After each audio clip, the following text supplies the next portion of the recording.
The Queen's Jewish Link presents the Jewish Living Podcast, the show that examines the many facets of Orthodox Jewish life. Here's your host, Izzo Zwirin. We have entered Teshuvah season. Pretty soon you'll be praying by a pond, eating in a hut, and swinging a chicken around your head. But this week all across the world, we started at the beginning of Teshuvah season with the sound of the Shofar as we entered the month of Elul. The Shofar is the primary mitzvah associated with the upcoming holiday of Rosh Hashanah, and we thought it would be pertinent to go through some of the practical workings of the Shofar with this week's guest. Hi, I'm Michael Cohen.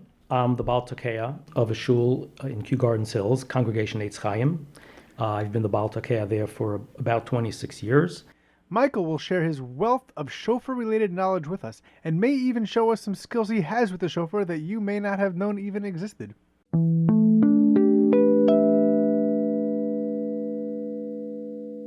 All right, Michael, thank you so much for joining me this week. This is a pleasure. This is actually only the second time after COVID has hit us that I've been able to record a podcast live with a person in the same room. So I'm very glad that we're able to do this, and I'm glad that you're able to be my second person doing this.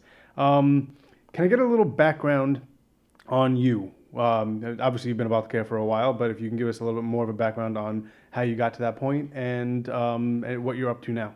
So, in terms of how I became a Ba'al Tokeah, when I was younger, I never thought I would ever be a Ba'al Tokeah.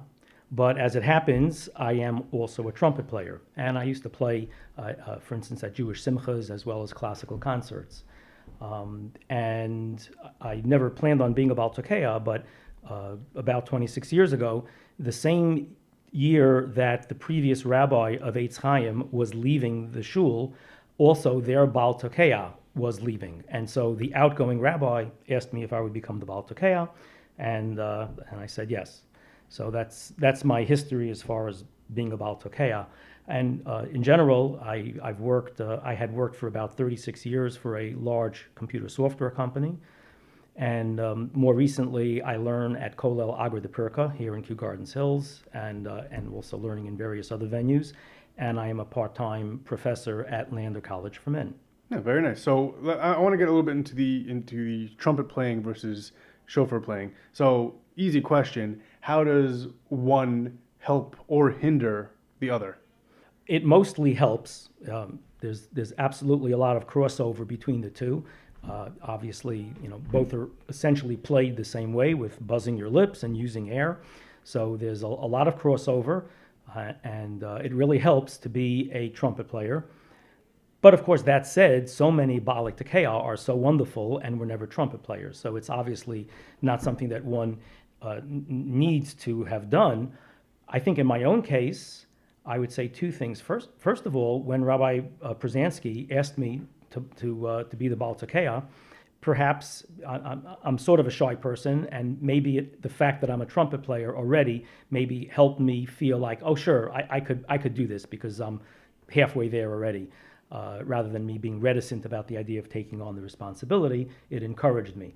The other aspect for my own personal self as far as the trumpet playing is that it's always good to, when you're doing a mitzvah, to be able to make use of your natural abilities. And so the fact that I'm able to do a mitzvah where I'm also being, yotzei other people, and I'm making use of the abilities that I gained as a trumpet player, of course, that I do appreciate that.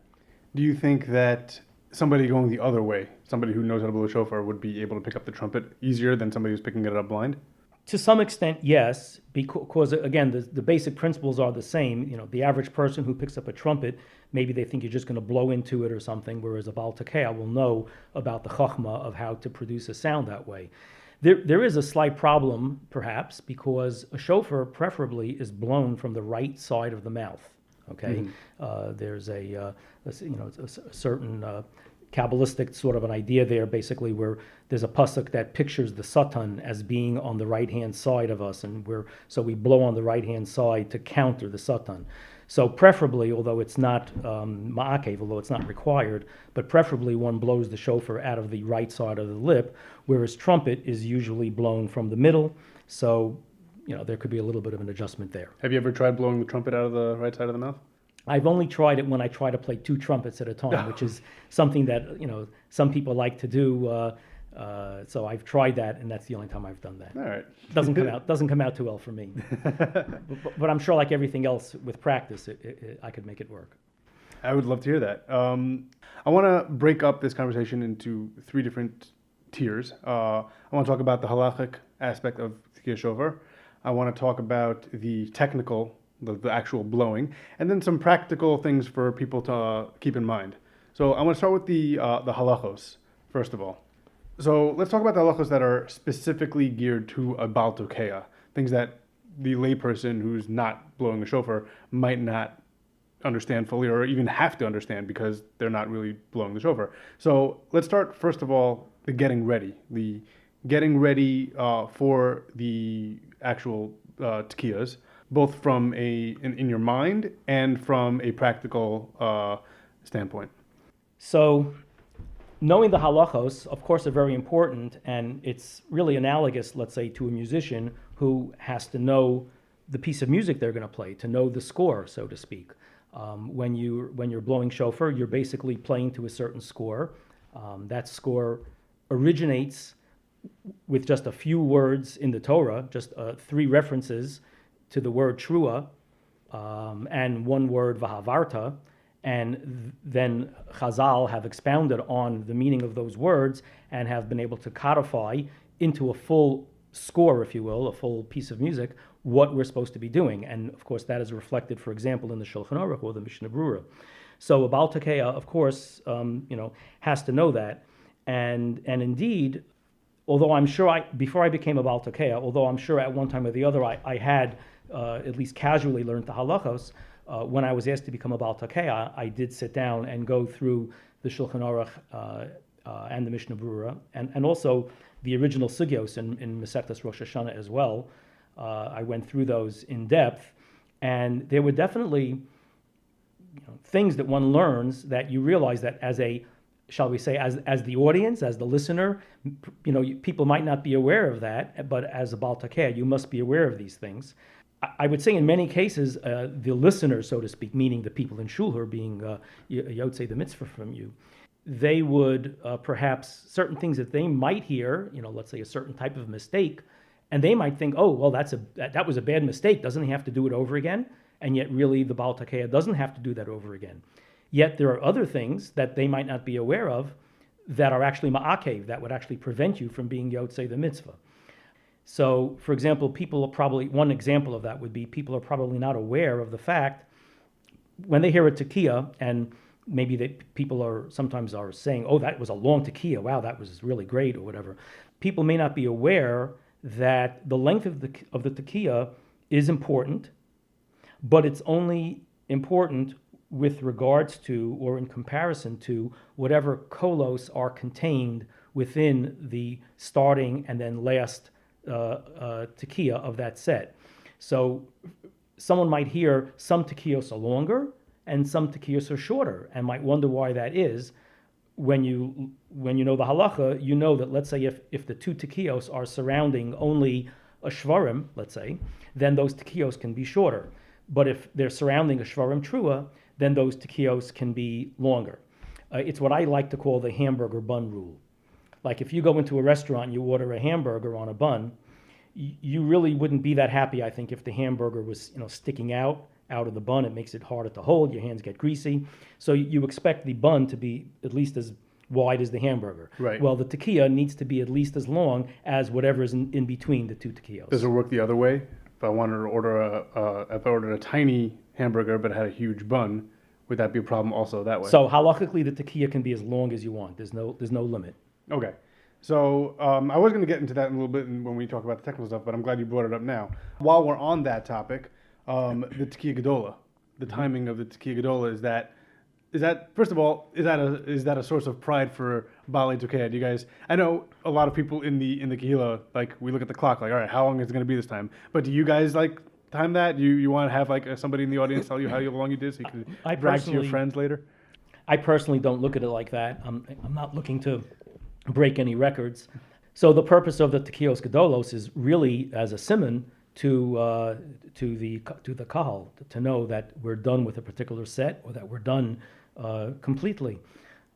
So it's really, obviously it's, some people may be proud of how long they can do it, but it has just a practical implication. So let me get back to the halachos that we were talking about before. So we talked about your mindset before. What about your mindset during? What do you actually like? We're trying to concentrate on the kolos. Then we'll get to what the kehillah is supposed to be concentrating on in a few minutes. But what are you, as the Ba'al Tokeah, what are you thinking about while you're blowing?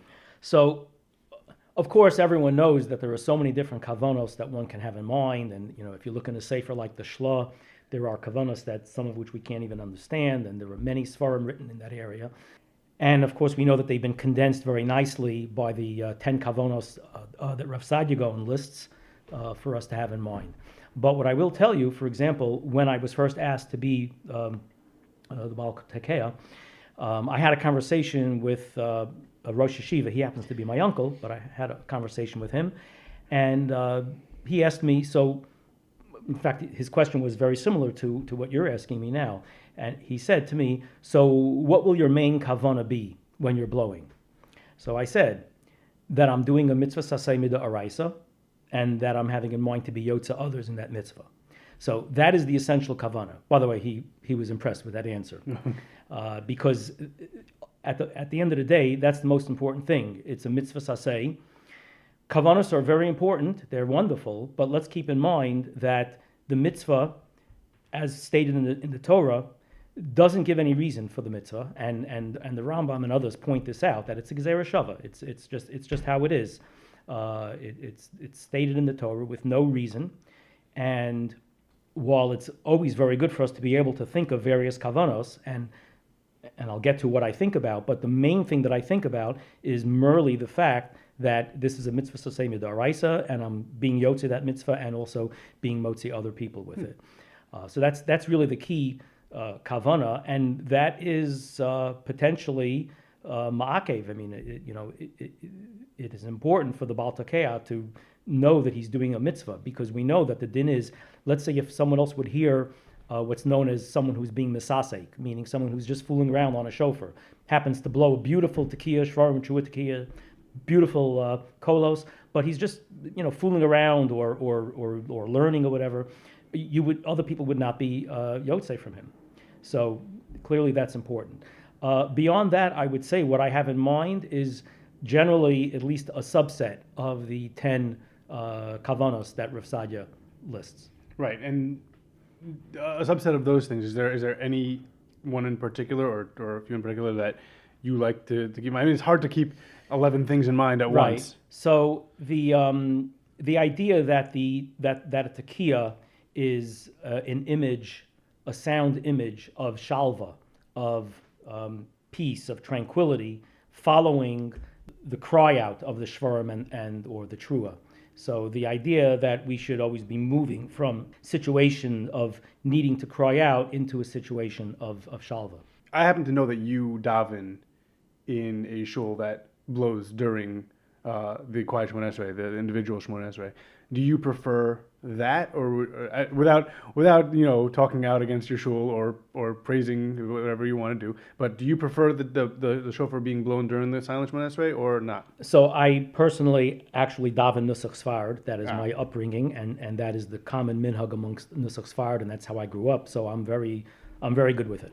It's interesting because I didn't start davening in the same shul as you until I was maybe 12, 13 years old, and I grew up in a shul that didn't have that. And the first time that I moved over to a shul that did do that, even though it's Nusach Ashkenaz, it was startling. First of all, I didn't really know what that meant. Like, they announced it before davening, but in my mind, it didn't click. And then when they started blowing, like, oh, that's what that means. Okay, fine. That's different. I didn't like it initially. It was different. But now I prefer it. As someone who davens for the Almani Noram, I definitely prefer that. It breaks it up a little bit more. It gives me a little bit more chance to think. And it also makes the Kaddish at the end, I guess, more bearable. Probably, for sure, for a Ba'al Tokeah, you don't have to get 40 done in one shot. Right. I suppose it is easier for the Ba'al Tokeah. Really, although you've listed some reasons regarding convenience, the reason it's a good thing to do The reason that I like it is because the sugyos in Masechtas Rosh Hashanah point out the tight cohesion between the three brachos of Malchias, Zichronos, and Shofaros, that they really are tied, together with the kolos themselves. So what's the answer to why do shuls not do that? That's a good question. I don't really know why the other minhag exists so widely. I'm not really sure. It could be, for example, that for matters of just making it easier for the kahal, because it is a little jarring for some people, and it does cut off. It may make some people have to cut off their tefillos in the middle. Obviously, the mitzvah of shofar is such that when the Ba'al Tokeah is blowing, then the people have to stop davening. Even if they were in the middle, they have to stop in order to be Yotzei the Kolos. They cannot be Yotzei the Kolos while they're actually davening. So that may be disconcerting for some people to have to, someone who's davening very slow with kavana and then has to stop in the middle. So, it could be just for that reason that maybe some congregations, It's a similar thing to what we talked about earlier with Laman Atzeach. First of all, if you said somebody's davening slower, somebody's davening faster, they have to sit there and wait for a while. Right. That can also be disconcerting. Right. In other words, it's certainly a big change to the normal rhythm of things that people are used to. It's almost like a change in decorum, if you want to call it that. It could be jarring to some people, but it really seems to be a better way of tying together the brachos with the kolos. Right. But for the people who are davening a little slower, they're not necessarily tying the kolos with the brachos because they're stopping at different points. That's true. Right. But for those who are davening around the same pace as most of the kehillah, I guess that works.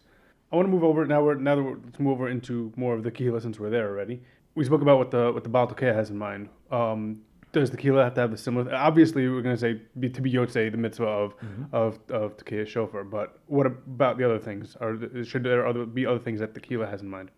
So, I would say that the kal has obviously they have the potential. And this is also, by the way, especially true of the makri. Okay, the makri is really designated, aside from being someone who just mechanically calls out the next kol. The makri is also really supposed to have sort of almost as a shliach tzibur, is supposed to really have in mind the kavanos on behalf of the kahal. So the makri, and certainly the kahal as well, they have the potential, they have the opportunity in some ways to have more kavanos in mind than the Ba'al Tokeah. Because let's face it, the Ba'al Tokeah is maybe nervous, maybe focusing on technical issues, might get disturbed when there's maybe some noise or something. There's all sorts of things that can intrude on the Ba'al Tokeah's ability to have sophisticated kavanos in mind. So the makri and the kahal, they have the potential to have more kavanos in mind than the Ba'al Tokeah, and certainly I hope that people are able to take that opportunity. But certainly, again, the short list, so to speak, of Rav Sadia Gaon is a wonderful list for people to try to have in mind. And in terms of the different kolos, like I mentioned before, when someone hears a shvarim or a trua, they should be thinking, this is the sound that is a crying sound, and they should be thinking, what are we crying about, and then what kind of shalva do we really want? Right. When they hear the tekiah, a nice smooth pashut sound, they should be thinking of the shalva that they want, and hopefully that's a ruchniistic shalva would be the best kind of shalva to be davening for. And for those of you, I think that on the original Hebrew English art scroll Machzorim, I think Rav Sadia's 10 thoughts are in there. They're right there. So yeah, they're in the Machzor. You don't have to look that far. Most people have that. If not, probably your local Orthodox synagogue will have one. I did mention Laman Atzeach. So Laman Atzeach is the parak of Tehillim that we say right before Shofar. Now there's a minhag to say that 7 times. So let's talk about that. First of all, why 7? And second of all, what happens if you're still going and the chazen's ready to start Tokeah? So the Lam Natseach, of course, has some very important ideas contained in it. The pasuk, it has the pasuk Ola Elokim Bisruah Hashem B'Kol Shofar, which is of course it's mentioning shofar, but it's also mentioning it starts off using the shem Elokim, which is the shem of din, the strict justice name of God. So Ola Elokim Bisruah Hashem B'Kol Shofar. It starts with the name of din Elokim, and then it goes up with shofar into the name of Rachamim. So that's an example of why that particular Tehillim is so important and relevant to the mitzvah. The repetition 7 times, I think it has to do with ending up with having a certain 49 psukim, I think, in total being said. I don't remember exactly why we want that number. But of course, even though the kavanas in that particular mizmor are very important, of course, if someone is davening it very slow and now the Ba'al Tokeah gets up to actually blowing, one should not be involved in saying that Tehillim at that time. Every year we hear if somebody needs shofar blown in their house, like people come over. Unfortunately, some people can't make it to shul. They miss shofar for whatever reason. If somebody needs what is the actual minimum number of kolos that somebody needs to hear, where versus what we generally do 100 kolos, but then there's 30, there's 7, 1. What is the actual numbers? Right. So a person in the house certainly does not have to hear 100. The mea kolos that we do was masakein for the kahal. It is not related directly to the mitzvah. We're doing 100 kolos to basically be yotze different sorts of ideas, such as the Aim Sisra, who cried for her lost villain son 100 times. So there are ideas supporting the 100 kolos, but the Iker mitzvah is definitely not 100, and no one has to ever think that they should have to hear 100 kolos if they are not in the, if it's not part of a tzibur and their tefillah. So I'll answer that the minimum is 30, and that's 30 simply because in order to be yotze all the deos in terms of what a trua is, the combination that comes out would be 30. In other words, Min HaTorah, what we actually have is a requirement for 3 truos, with each trua to be surrounded by a tekiah. So if a trua was 1 kol, let's say like what we call a trua nowadays, so that would mean a total of 9 kolos. But we know that there is a difference of opinion or different ways of being yotze what a trua is. So we know that we have really 3 different ways. We have what we call a shvarim, we have what we call a trua, and then we have the combined shvarim trua. So if you add all those combinations together, it comes out to 30. So generally speaking, the minimum requirement is 30. So someone who's hearing blowing in their house would be yotze with 30.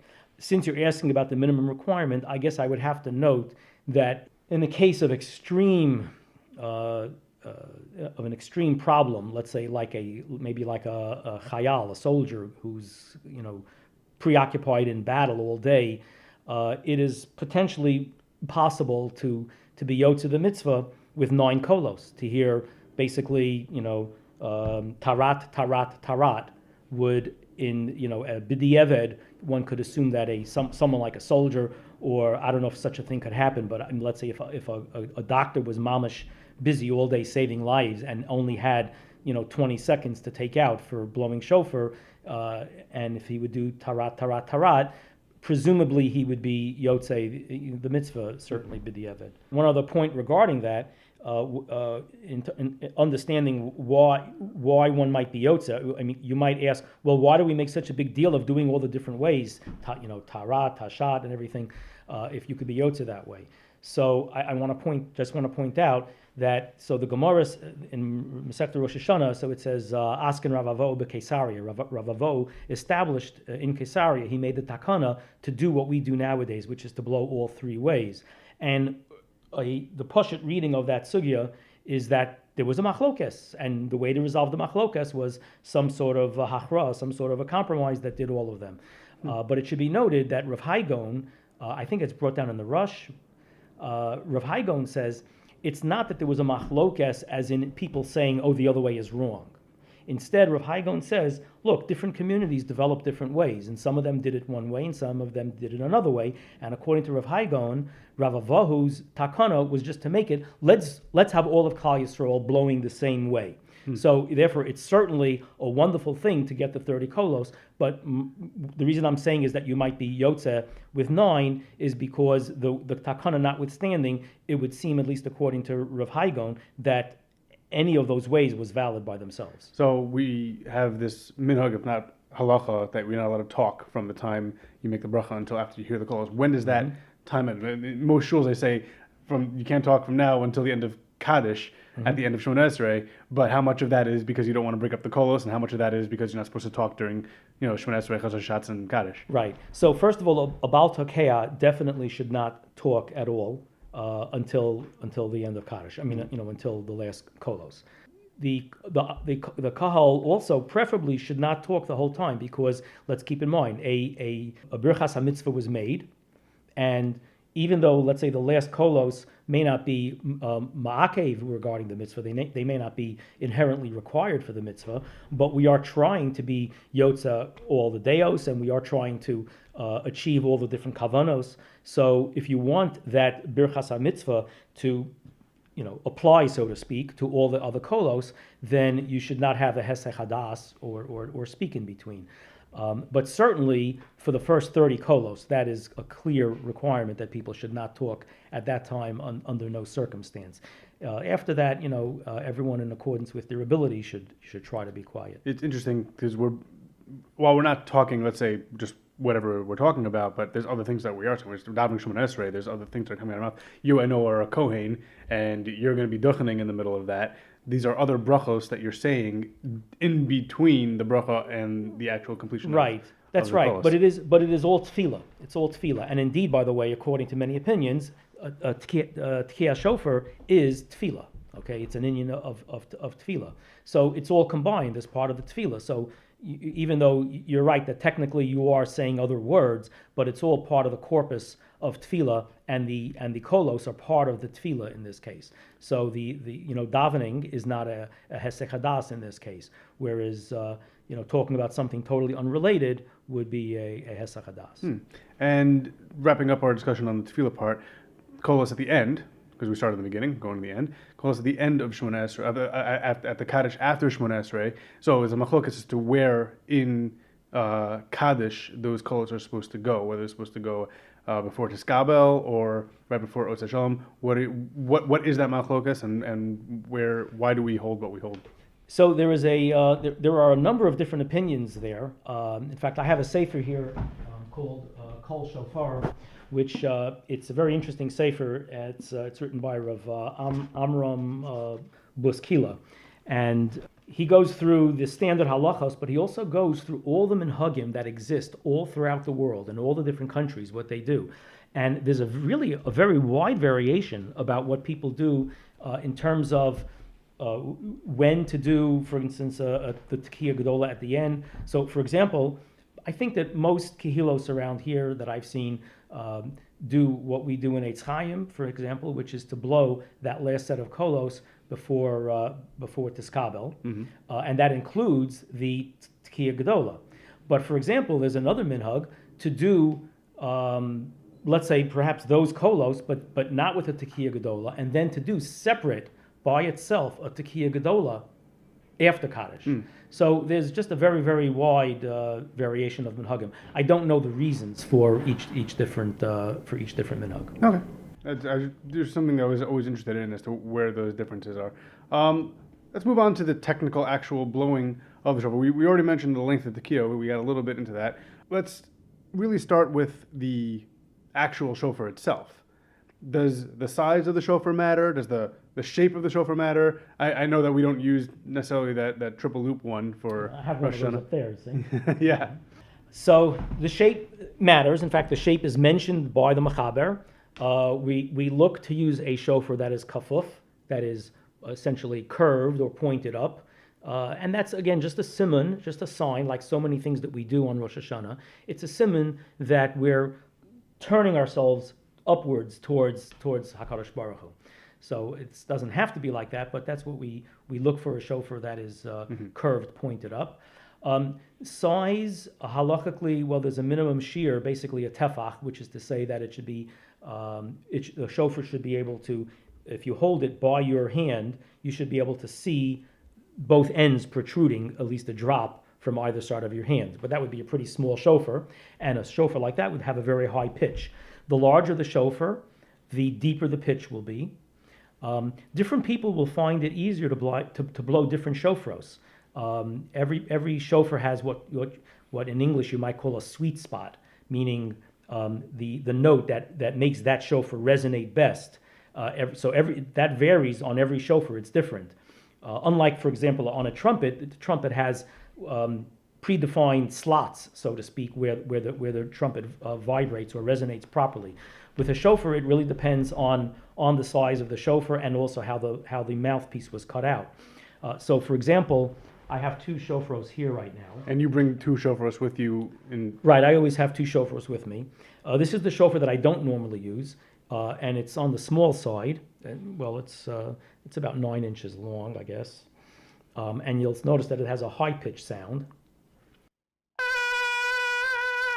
So it's a kind of a high-pitched sound, whereas the one that I normally use, let's see how much longer it is.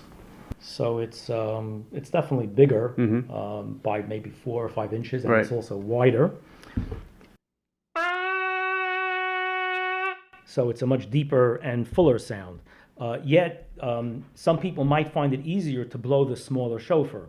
I personally happen to like my larger one. It actually behaves more like a trumpet, perhaps. So I prefer that one. So the size, other than of course satisfying the minimum size of a tefach, the size will matter just in terms of the person's own nature and what they find more comfortable. And obviously the triple loop one, why don't we use that on Rosh Hashanah? So we prefer to use. By the way, there are some. I'm sorry. I'm calling it the triple loop one. What's it called? I feel like it's a different name for it. What do you? If you're referring to it, what are you calling it?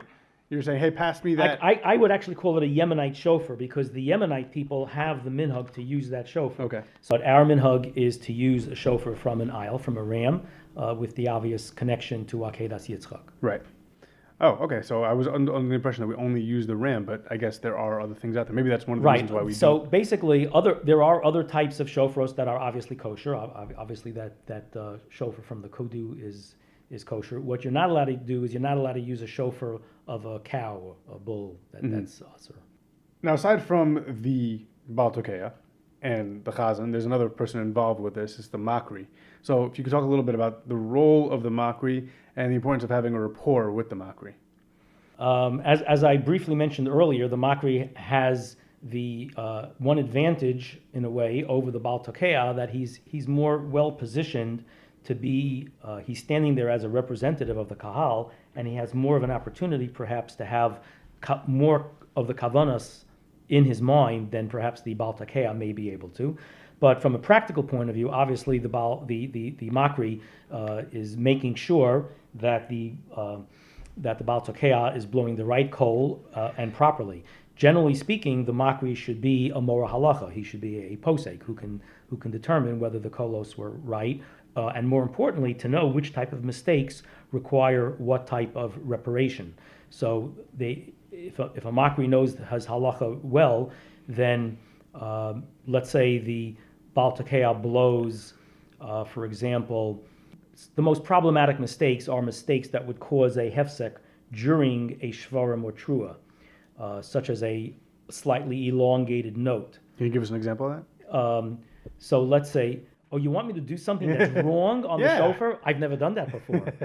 I don't want to mess you up for this year's Rosh Hashanah, but okay, I want to hear what a wrong one sounds like. Yeah, I always, my music teachers always used to tell me things like, practice slow because otherwise you're practicing mistakes. Right. So I don't want to practice mistakes, but it's not a practice mistake. This is an example of one. So let's say we were doing a shvarim trua, and let's say I was to do something like this by mistake. Let's say my mind wandered, chas v'shalom, and I thought, I'm just doing a shvarim, or maybe I'm supposed to do a tekiah now, and maybe if I got confused, then what if I would do something like this?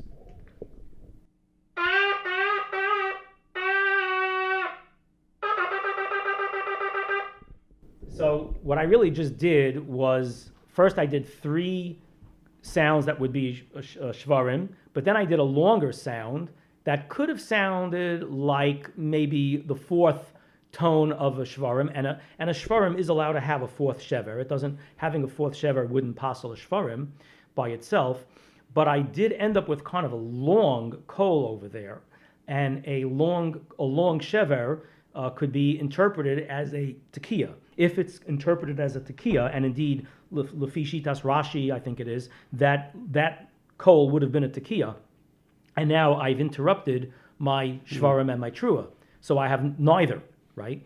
So that's probably the most complicated case that a makri has to know about, and he would then have to know also, is he now going to call shvarim trua again? Or were we mafsid the first tekiah? Did we lose the first tekiah? So that's the important role that the makri plays to be a mora halacha to handle, especially the mistakes. Now you mentioned blowing 4 shvarims is not a problem. Is there? Can you talk a little bit about the problems blowing too many shvarims, too many truas, not enough truas? Right. So my recollection of the mechaber is that I think his lashon is that if you blew 4 or 5 on shvarim, it's okay. So was he meaning, just up to 4 or 5, or did he mean in general? I'm not really sure. I'm not it's hard for me to remember that. Obviously, it would not be a common thing for one to blow.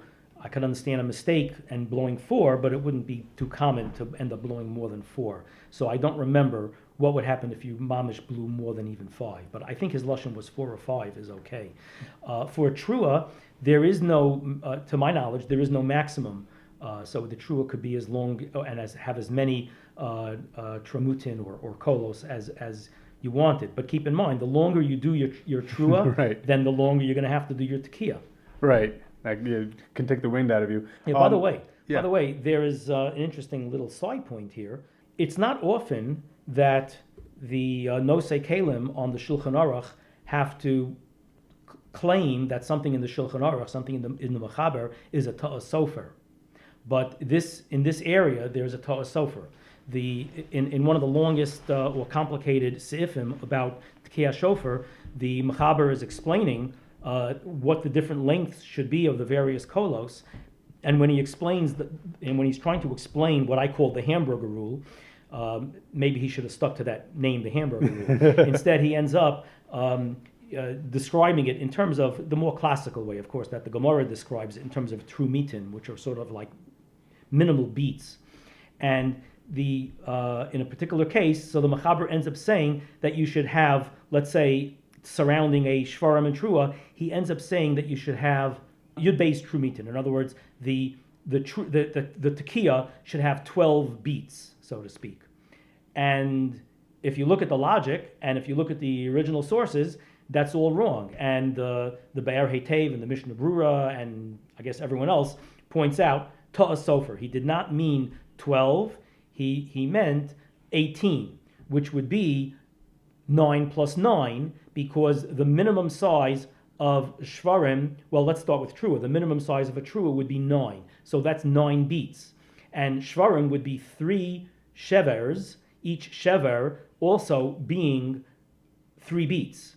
So you would end up therefore with 9 beats, so to speak, for the shvarim and 9 beats for the trua. So he really meant to say, according to all the nosei kelim, he meant to say that the tekiah should be at least 18 beats. Oh, wow.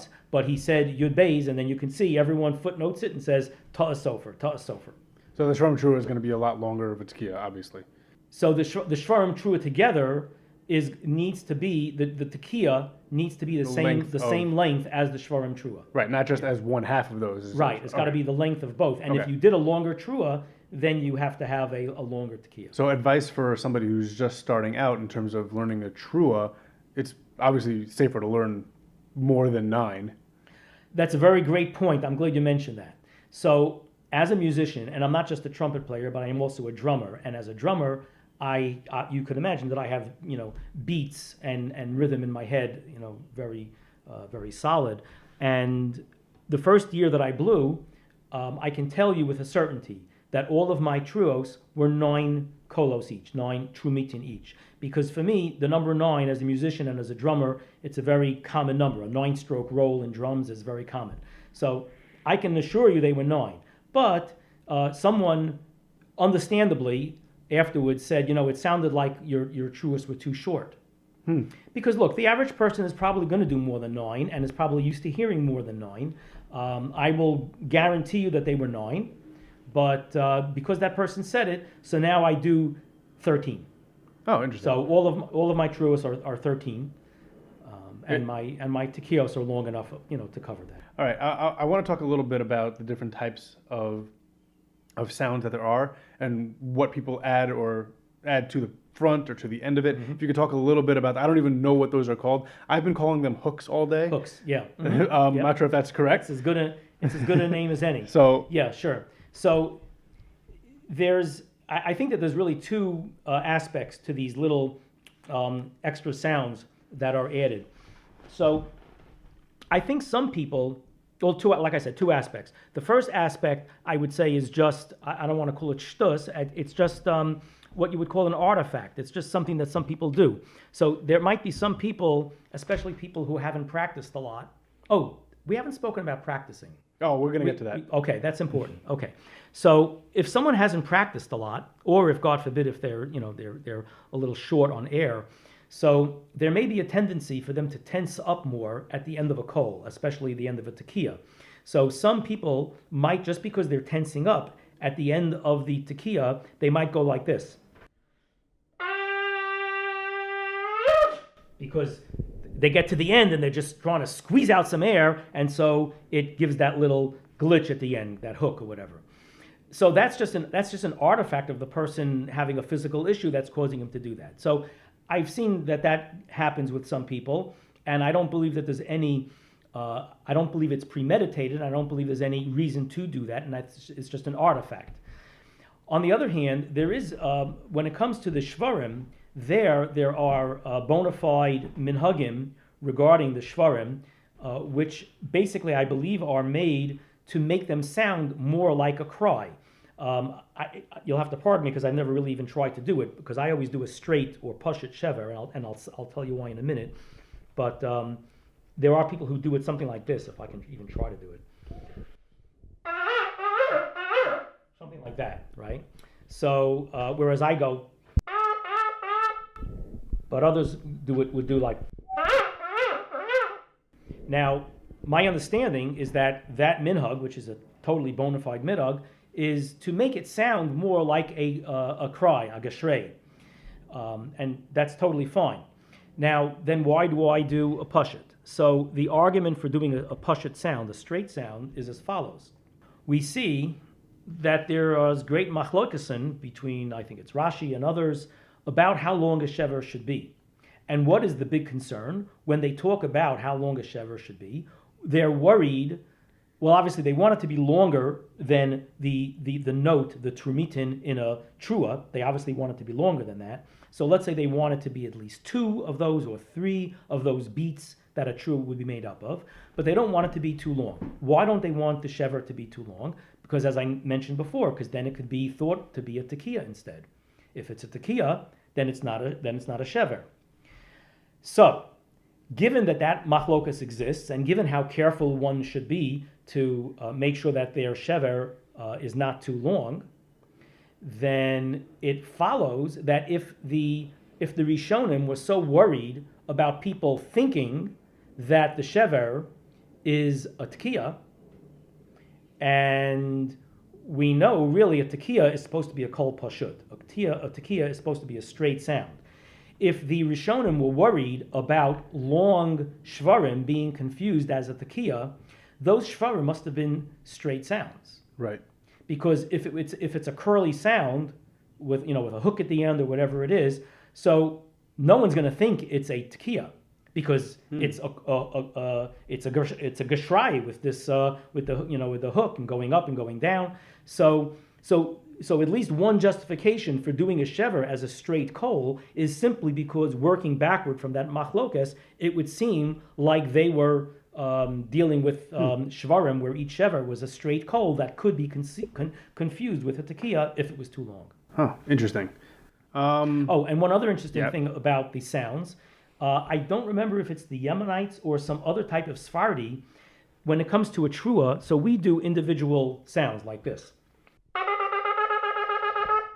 But there are Sfardis that do a ululation, a little bit like when you hear the Sephardi women going. So they do that on the shofar. I don't really know how to do that, so I'm not going to try to do it. But there is this other minhag that exists of doing one long kol, but that just goes up and down in intensity or in frequency. That would be interesting to hear. I guess I have to attend a Yemenite, maybe like a Shachar minyan during Elul. Well, I'll try to do it now, but you could always cut it out if it doesn't come out good. Okay. I'll try to do what I understand that this other type of trua is. So I don't know if I got it exactly. Obviously, I've never practiced it, but it's just going up and down, but it's one long kol. So that is another minhag. All right. So speaking of practice, because we brought it up before, I'm a Ba'al Tefillah. The first year I learned to daven on Yom Noram, I started like right after Pesach was over. But as the start of where the point of the calendar when I started kept moving after Shavuos, after Tisha B'Av. Right now I'm at like Rosh Chodesh Elul. That's when I start really prepping for Rosh Hashanah just to make sure I have everything down correctly. Rosh Hashanah and Yom Kippur. Ba'al Tokeah, how early in the calendar do you start practicing? And did that change over the course of time? I would say I've had a similar experience to your own. The first year, obviously, pretty much the day that I was asked to be the Ba'al Tokeah, I don't remember what time it was in the year. I'm pretty sure it was probably, actually, Lamaisa, it could have been around Pesach time. And I'm sure that's never having been a Ba'al Tokeah before. I don't remember specifically, but I imagine that I did at that point start practicing, and especially once I was learning the Shulchan Aruch. So just to make sure that I was, getting used to blowing based on what I was learning. And then in subsequent years, I used to start. Traditionally, the gabbai of the shul used to ask me after Tisha B'Av would be when he would formally ask me to be the Ba'al Tokeah each year. So I remember at first I used to start practicing then, right after Tisha B'Av. But nowadays, like yourself, I start the beginning of Elul. That's when I practice. And an important note about practicing. So I grew up, and when I was a youngster and then a teenager, I davened in two different shtiblach, and they were very chashuv shtiblach. The first shtibel, the Rav had actually learned with the Chafetz Chaim, because this is going back to, I was there in the 60s and early 70s. So the Rav was an older man, and he had learned in Radin. Very chashuv shul. The Ba'al Tokeah was a very chashuv yid who was musmach from Reb Moshe. Very chashuv yid, a very busy person. Involved in many things, and although I don't know specifically because I was only a kid then, I was 9 years old, 10 years old, 12 years old, but he had great difficulty on Rosh Hashanah, and I'd like to be mezakeh him to say that his mind was so full of worrying about kavanos that he wasn't able to get all the kolos out right. But really, I suspect he did not practice enough. Now, why would that be? I will tell you right now, he was a good Ba'al Tokeah. But even the best Ba'al Tokeah has to practice. That's the key point here. And in fact, last year, I was asked to give a class on Zoom by Rabbi Rosenberg to a number of people who were because of COVID, they were being put in the position of having to be Ba'al Tokeah for the first time. Let's say for backyard minyanim or for themselves in their house. And so he had me give a class. And I'll tell you how I started the class. When I shared my screen, the first thing that everyone saw was one of these calendars from the web that count down. So I had it set down to count down to when Rosh Hashanah was. So everyone saw that it was counting down, 34 days, 12 hours, etc., and 9 minutes, 8 minutes, and etc. They saw a countdown clock in front of them, and I told them why this countdown clock is up there, because I said to them, if you're going to be blowing shofar to be yotze the mitzvah, and especially to be yotze other people, and especially if you're davening it, if you're going to be blowing in a shul to be yotze the kahal, then if you haven't started practicing now, you're too late. You need to do it. You need to practice every day. a person could know perfectly how to blow shofar, but if you're not in practice, you're going to have a problem. First of all, you're doing 100 kolos. You're doing it in front of people. That makes you nervous. It's inevitable. You're doing it for the mitzvah, okay, for Klal Yisrael. That's going to make you nervous. There are going to be, various types of interruptions, whatever they may be, that may, get your mind off of it. If you're nervous, you have trouble controlling your air, and your column of air is the most important thing. So you have to be in full practice so that you've got 150% of capability going into it so that you can do a good job. And I'm sure it's the same thing with being a shliach tzibur. It is the exact same thing. I remember the first year I davened Musaf on Rosh Hashanah, the first day, I ran out of gas somewhere around Shofros. My voice caught. I couldn't do anything, and that was primarily because at that point I had never practiced the entire Musaf straight through. I practiced them in sections because that's what I did. I didn't even think of having this whole long time to practice it. And I'm guessing for kids who are learning Bar Mitzvah Parsha, the same thing. If you're only practicing a section, you might have a problem once you get into like Chamishi, Shishi, Shvi, if you're not used to expending that much energy. The next day, I still didn't have it down to where, because I davened Musaf both days, I didn't have it down to where I was able to get as much out of it as I need to in order to maintain the same amount of energy throughout the entire time. But you probably knew to pace yourself. I paced myself more. Right. Over the next couple of years, I was able to build up my stamina so that I can go the entire time at full throttle. But the second day that year, I backed down from what I was going to do on the second day. In fact, Izzo, what you mentioned about, like in your case, it was a matter of not having practiced it all at one shot. So for a Ba'al Tokeah, it's actually you have the opposite requirement. Let's say you're working yourself up to 100 kolos, and now you've practiced for a few days or maybe a couple of weeks, and you've gotten it that you can do 100 kolos. And really, you should probably practice more than 100 kolos in order to give yourself 150% of capability. But once you've gotten yourself up to being able to do 100 kolos, what you have to do now is really the opposite of what you as a shliach tzibur had to do.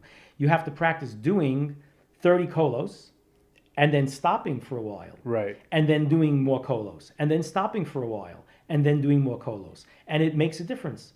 And in fact, if for people who have the bad habit of pushing the mouthpiece of the shofar hard into their lips, they may discover that their lips swell up.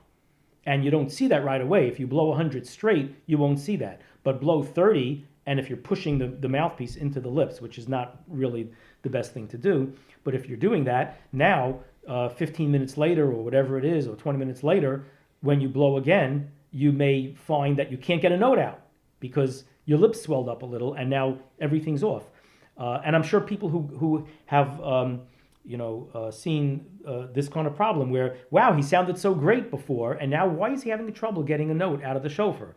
Usually if that happens, it's because, number one, the lips swelled up, and number two, his practice pattern didn't account for that. So he's never faced that before. It's still possible to blow if your lips are swollen, but you're going to put the mouthpiece on your lips a little differently, and you may not have practiced that before. I guess it's more analogous to like somebody who exercises, because if you're exercising and let's say you're lifting weights, and you lift weights for like 10 minutes, and then you take a 40-minute break until you lift it again, your muscles kind of just they revert back and they're not loose anymore, and now you're very tight in what you're doing. So it's a lot harder. It's a lot easier to continuously lift weights for like a 45-minute period than lifting for 10 minutes and then break for 45 minutes and then another 10 minutes and then break for 45 minutes and then another 10 minutes, because it just doesn't work with what your muscles are used to. You can't just stop and go like that. I wonder if that's there are muscles in the mouth also. So you're talking about dry lips, but maybe it's also hard on the muscles in the mouth. The orbicularis oris. Not a doctor. Me neither, but a trumpet player. You would know that. Someone who's looking to learn how to blow shofar, what advice would you give them that they're starting out, and would that be different for musicians versus non-musicians? And even if it's a difference between, let's say, a piano player versus a sax or a trumpet player? Well, only a trumpet player or a trombone player or a French horn player will be the type of musician that has a leg up when it comes to blowing shofar. Other musicians will not technically have any leg up except for one thing. Musicians will understand the necessity and the discipline of practice. They will understand that one has to practice, and also musicians will certainly know that they have to know the score or the chart in advance, which in our case for shofar, of course, means learning the halachos. So, but certainly a trumpet player, a French horn player, any of the buzzing mouthpiece instruments, as opposed to, let's say, sax, which is different. Saxophone does not use the same type of mouthpiece, but any of the true brass instruments like trumpet, certainly they'll have a leg up. But that aside, anyone can learn how to do it. It's really a matter of buzzing the lips. And in fact, when you start to learn, the best thing to do is to first buzz, doing what I guess some people call spitting, which is just to go like this. Just to kind of get the feel of that in their lips, so that when they put the shofar to their lips, they understand they're not going to blow into it, they're going to buzz into it. So that's the first thing, is just to realize that what you're doing is buzzing your lips into the shofar. The second thing is to understand that every shofar has its sweet spot. Every shofar has one or maybe two notes, on a larger shofar maybe 3 or 4 notes, that are the optimum note to blow. And let me show you what I mean. I'm going to take my shofar, and on purpose I'm going to hold my lips a little differently than I normally would, and I'm going to come out with a sound that's not as pure as one would like. Well, first I'll start off with a pure sound. This is what you'd want a sound to sound like.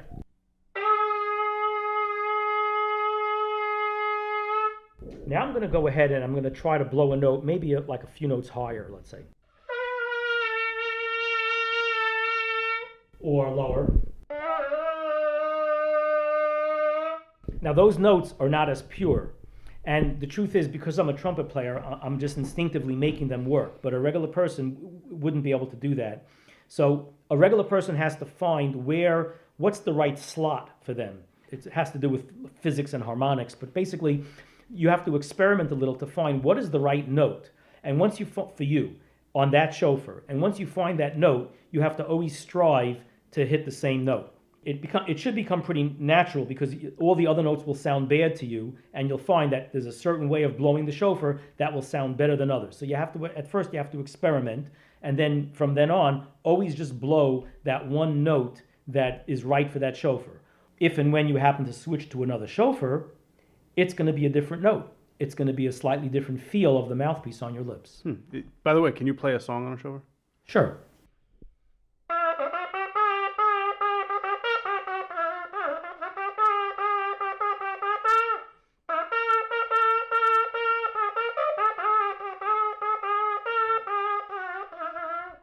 Wow. That's amazing. Have you ever done that at a wedding? Not on shofar. No, I've played that song on shofar too many times on a trumpet, but not on a shofar. Nobody's ever asked you to play it on a shofar? No. That's amazing. No. Wow, that was so cool. What's the hardest thing for you to blow? Hardest note? Is it of the normal ones? Not. Oh, you mean in terms of kolos? Yeah. I don't find them hard. You don't find them hard. Okay. No. Starting out, you don't want anyone? What do you mean? When you were first starting out, was there one that was more tricky to get down?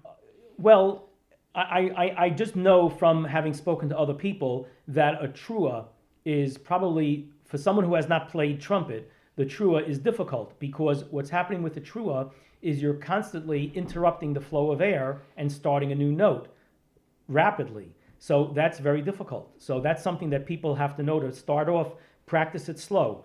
If when you start learning how to blow a shofar, you have to, trua, you should start off, you should basically be doing shvarim, okay? You should first get your shvarim down, okay? And then you're essentially doing more shevers, more shvarim, okay? And then gradually making them smaller. So a beginner should probably practice a trua like this.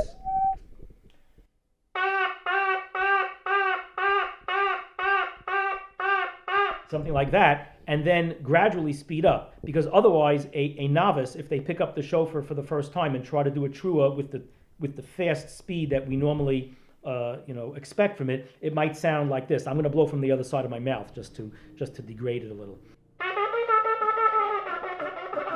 like it won't sound clean because you're moving your tongue fast, you're interrupting the air rapidly. So start off practicing it slow, and then as long as it's clean, start speeding it up. But if it gets sloppy, then slow down because you don't want to practice mistakes. Michael, I thank you so much for all of this. Do you have any book recommendations or safer recommendations for people who are either starting to learn or even just for general knowledge on where to look for more information? So the best sefer that I have for overall general knowledge is a sefer called Kol Shofar. It's written in Hebrew. It's written by Rabbi Amram Buskila. And it's a very comprehensive sefer. It covers halacha, and it also does it in terms of different minhagim for different communities, different countries and what their minhagim are. And it also it has a lot of sections on the different ta'amim, the different kavanas to have in mind. It speaks about all the different aspects where we're trying to be ma'arev the satan, for example. A lot of the things we do when it comes to Tokeah Shofar, there are a lot of minhagim and practices that have to do with so-called confusing the satan. He goes into that a lot. He goes into all kinds of midrashim about the shofar and its effects. And also, interestingly, in his introduction, his first chapter, it's entitled HaShofar, B'Torah, B'Nevi'im, U'V'Ksuvim, U'V'Toldos Am Yisrael.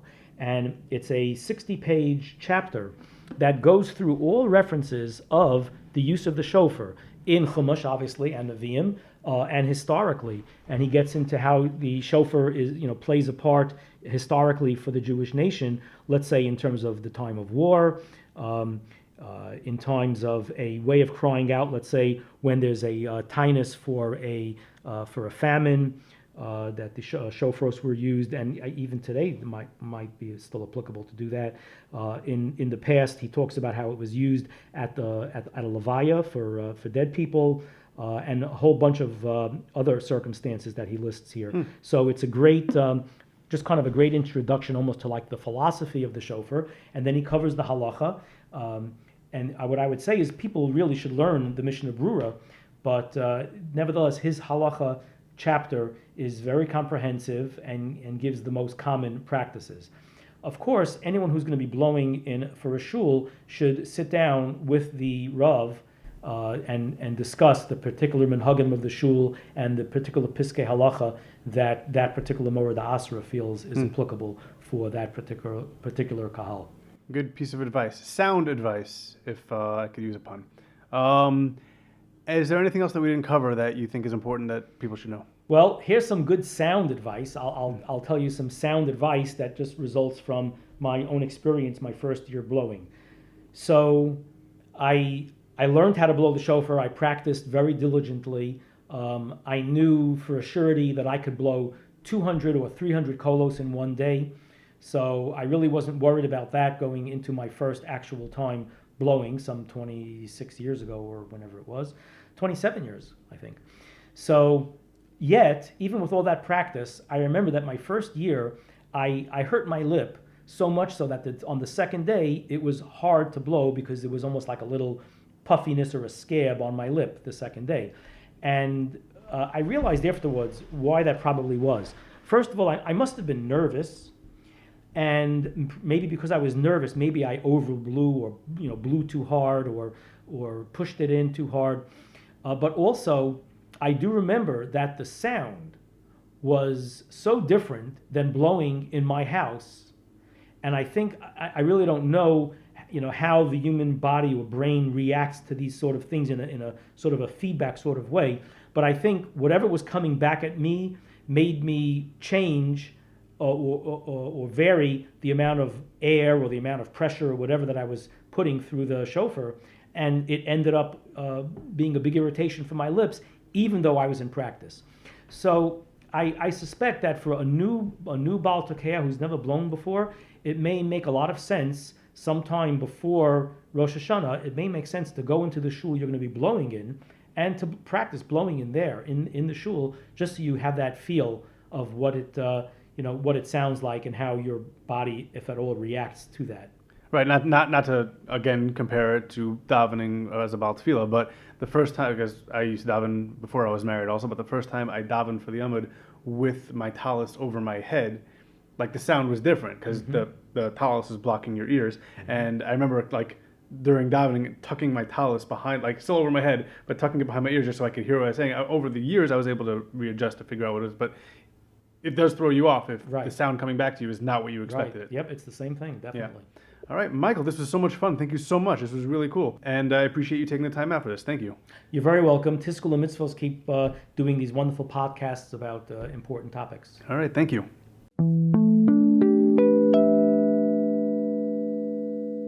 My thanks to Michael Cohen for joining us this week.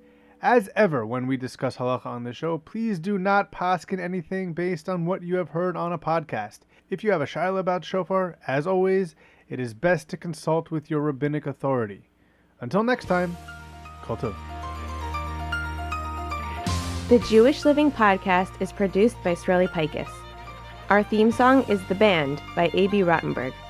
Follow us on Facebook at The Jewish Living Podcast and on Twitter and Instagram at Jewish_living.